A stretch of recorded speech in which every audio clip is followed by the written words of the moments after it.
सभी दोस्तों से मैं अपने कुसुम लोकगीत चैनल पे आप लोग का स्वागत करती हूँ।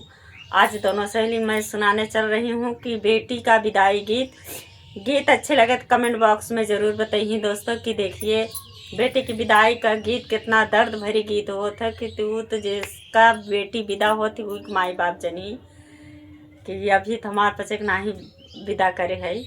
आइए गीत के सुनाती हूँ। गीत कैसे लगे कमेंट में ज़रूर बताइए।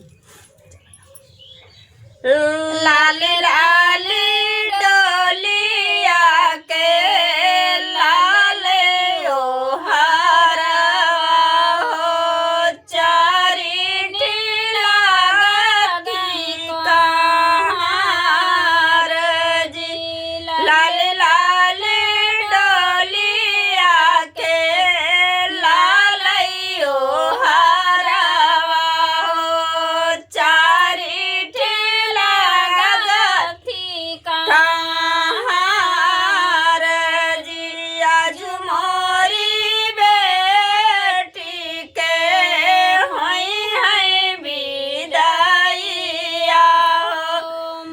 धी